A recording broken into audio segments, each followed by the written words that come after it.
ሰላም ጤና ይስጥልን ክቡራትና ክቡራን ቻናላችን ቤተሰቦች እንደምን ውላችኋል? እንደምን አምሽታችኋል? የሰዓቱን ሰበር ዓለም አቀፍ ወሬዎችን ይዘን ቀርበናል።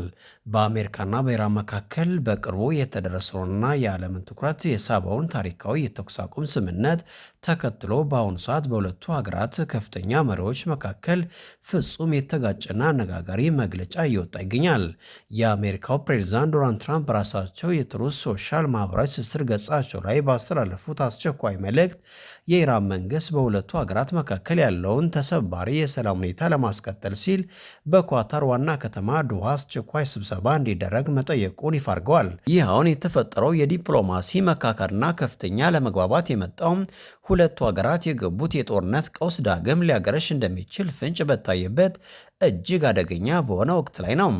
ባለፉት ጥቂት ቀናት ውስጥ የአሜሪካ መከላከያ ሚኒስቴር በኢራን ግዛት ውስጥ በሚገኙ በርካታ ወታደራዊ ኢላማዎች ላይ ከባድ የአየር ጥቃት መፈጸሙን ያመነ ሲሆን ይህ ጥቃት የተሰነዘረው ኢራን በመካከለኛው ምስራቅ በሚገኝ የአሜሪካ የጦር ሰፈሮች ላይ ቀደም ሲል ላደረሰችው ጥቃት ያጸፋ ምላሽ ለመስጠት መሆኑን ገልጸዋል።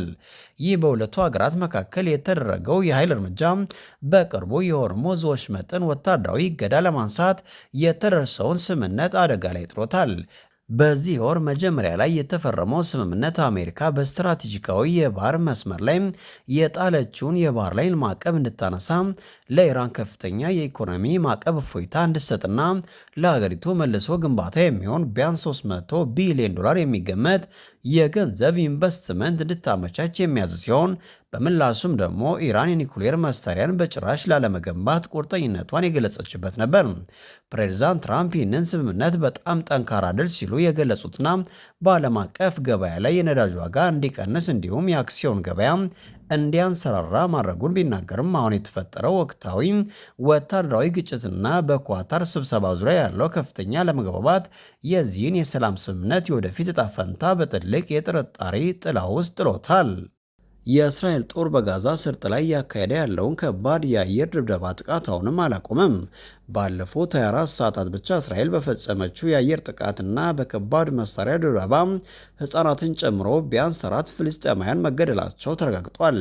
ከተገደሉት መካከል በክሌፕ ዮኖስ ከተማ ላይ እስራኤል በተኮሰችው ፍንጣሪ በደረሰ ከባድ ጉዳት ሕይወቱ ያለፈችው የ13 ዓመት ታዳጊ አይሌን አላፍራ ትገኝበታለች። በአሜሪካና በኢራን መካከል የተቀሰቀሰው መጠነ ሰፊ ጦርነት በዘላቂነት ለመቋጨትና የዓለምን መረጋጋት ለመመለስ የተቆረጠው የ60 ቀናት የጊዜ ገደብ በፍጥነት እየተቃረበ ቢሆንም ሁለቱ ሀያላን ሀገራት በዚህ ወር መጀመሪያ ላይ በደረሱበት የጊዜያዊ ስምምነት አፈጻጸም ዙሪያ እንኳን ፍጹም ተቃራኒ በሆነው አቋም ላይ ይገኛሉ። ውጥረቱ የናረው ፕሬዝዳንት ዶናልድ ትራምፕ በማህበራዊ ገጻቸው ላይ ኢራን ራሷን ስብሰባ ጠይቃለች፣ የሰላም ውይይቱም ነገ በዶሃ ይካሄዳል በማለት ይፋ ማድረጋቸውን ተከትሎ ሲሆን የትራምፕ ልዩ ልዑካን ስቲቭ ስኮፍ እና አማካሪያቸው ጃሬድ ኩሽነር ድርድሩን ለማስቀጠል ወደ ቀትር ማምራታቸው ተረጋግጧል።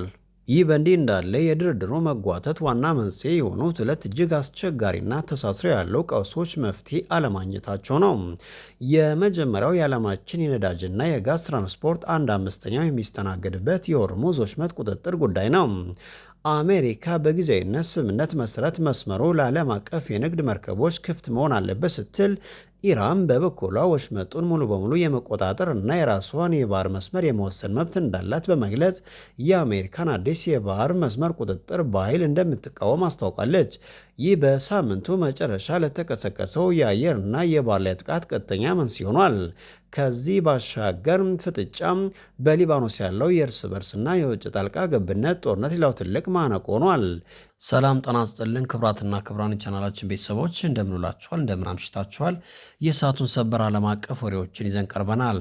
በአሜሪካና በኢራን መካከል በቅርቡ የተደረሰውንና የዓለምን ትኩረት የሳበውን ታሪካዊ የተኩስ አቁም ስምምነት ተከትሎ በአሁኑ ሰዓት በሁለቱ ሀገራት ከፍተኛ መሪዎች መካከል ፍጹም የተጋጨና አነጋጋሪ መግለጫ እየወጣ ይገኛል። የአሜሪካው ፕሬዝዳንት ዶናልድ ትራምፕ በራሳቸው የትሩዝ ሶሻል ማህበራዊ ትስስር ገጻቸው ላይ ባስተላለፉት አስቸኳይ መልእክት የኢራን መንግስት በሁለቱ ሀገራት መካከል ያለውን ተሰባሪ የሰላም ሁኔታ ለማስቀጠል ሲል በኳታር ዋና ከተማ ዶሃ አስቸኳይ ስብሰባ እንዲደረግ መጠየቁን ይፋ አድርገዋል።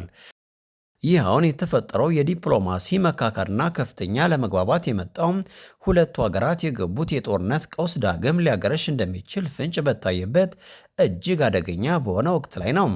ባለፉት ጥቂት ቀናት ውስጥ የአሜሪካ መከላከያ ሚኒስቴር በኢራን ግዛት ውስጥ በሚገኙ በርካታ ወታደራዊ ኢላማዎች ላይ ከባድ የአየር ጥቃት መፈጸሙን ያመነ ሲሆን ይህ ጥቃት የተሰነዘረው ኢራን በመካከለኛው ምስራቅ በሚገኝ የአሜሪካ የጦር ሰፈሮች ላይ ቀደም ሲል ላደረሰችው ጥቃት ያጸፋ ምላሽ ለመስጠት መሆኑን ገልጸዋል። ይህ በሁለቱ ሀገራት መካከል የተደረገው የኃይል እርምጃ በቅርቡ የሆርሙዝ ወሽመጥን ወታደራዊ እገዳ ለማንሳት የተደረሰውን ስምምነት አደጋ ላይ ጥሎታል። በዚህ ወር መጀመሪያ ላይ የተፈረመው ስምምነት አሜሪካ በስትራቴጂካዊ የባህር መስመር ላይ የጣለችውን የባህር ላይ ማዕቀብ እንድታነሳ፣ ለኢራን ከፍተኛ የኢኮኖሚ ማዕቀብ እፎይታ እንድትሰጥና ለሀገሪቱ መልሶ ግንባታ የሚሆን ቢያንስ $300 ቢሊዮን የሚገመት የገንዘብ ኢንቨስትመንት እንድታመቻች የሚያዝ ሲሆን በምላሹም ደግሞ ኢራን የኒኩሌር መሳሪያን በጭራሽ ላለመገንባት ቁርጠኝነቷን የገለጸችበት ነበር። ፕሬዚዳንት ትራምፕ ይህንን ስምምነት በጣም ጠንካራ ድል ሲሉ የገለጹትና በዓለም አቀፍ ገበያ ላይ የነዳጅ ዋጋ እንዲቀንስ እንዲሁም የአክሲዮን ገበያ እንዲያንሰራራ ማድረጉን ቢናገርም አሁን የተፈጠረው ወቅታዊ ወታደራዊ ግጭትና በኳታር ስብሰባ ዙሪያ ያለው ከፍተኛ ለመግባባት የዚህን የሰላም ስምምነት የወደፊት እጣ ፈንታ በትልቅ የጥርጣሬ ጥላ ውስጥ ጥሎታል። የእስራኤል ጦር በጋዛ ሰርጥ ላይ ያካሄደ ያለውን ከባድ የአየር ድብደባ ጥቃት አሁንም አላቆመም። ባለፉት 24 ሰዓታት ብቻ እስራኤል በፈጸመችው የአየር ጥቃትና በከባድ መሳሪያ ድብደባ ሕፃናትን ጨምሮ ቢያንስ 4 ፍልስጤማውያን መገደላቸው ተረጋግጧል። ከተገደሉት መካከል በክሊፕ ዮኖስ ከተማ ላይ እስራኤል በተኮሰችው ፍንጣሪ በደረሰ ከባድ ጉዳት ሕይወቱ ያለፈችው የ13 ዓመት ታዳጊ አይሌን አላፍራ ትገኝበታለች። በአሜሪካና በኢራን መካከል የተቀሰቀሰው መጠነ ሰፊ ጦርነት በዘላቂነት ለመቋጨትና የዓለምን መረጋጋት ለመመለስ የተቆረጠው የ60 ቀናት የጊዜ ገደብ በፍጥነት እየተቃረበ ቢሆንም ሁለቱ ሀያላን ሀገራት በዚህ ወር መጀመሪያ ላይ በደረሱበት የጊዜያዊ ስምምነት አፈጻጸም ዙሪያ እንኳን ፍጹም ተቃራኒ በሆነው አቋም ላይ ይገኛሉ። ውጥረቱ የናረው ፕሬዝዳንት ዶናልድ ትራምፕ በማህበራዊ ገጻቸው ላይ ኢራን ራሷን ስብሰባ ጠይቃለች፣ የሰላም ውይይቱም ነገ በዱባይ ይካሄዳል በማለት ይፋ ማድረጋቸውን ተከትሎ ሲሆን የትራምፕ ልዩ ልዑካን ስቲቭ ስኮፍ እና አማካሪያቸው ጃሬድ ኩሽነር ድርድሩን ለማስቀጠል ወደ ቀትር ማምራታቸው ተረጋግጧል። በእንዲህ እንዳለ የድርድሩ መጓተትና መንስኤ የሆኑ ሁለት እጅግ አስቸጋሪና ተሳስረው ያሉ ቀውሶች መፍትሄ አለማግኘታቸው ነው። የመጀመሪያው የዓለማችን የነዳጅና የጋዝ ትራንስፖርት 1/5 የሚስተናገድበት የሆርሙዝ ወሽመጥ ቁጥጥር ጉዳይ ነው። አሜሪካ በጊዜያዊነት ስምምነት መሰረት መስመሩ ለዓለም አቀፍ የንግድ መርከቦች ክፍት መሆን አለባት ስትል፣ ኢራን በበኩሏ ወሽመጡ ሙሉ በሙሉ ለመቆጣጠር እና የራሱን የባህር መስመር የመወሰን መብት እንዳላት በመግለጽ የአሜሪካን አዲስ የባህር መስመር ቁጥጥር በኃይል እንደምትቃወም አስታውቃለች።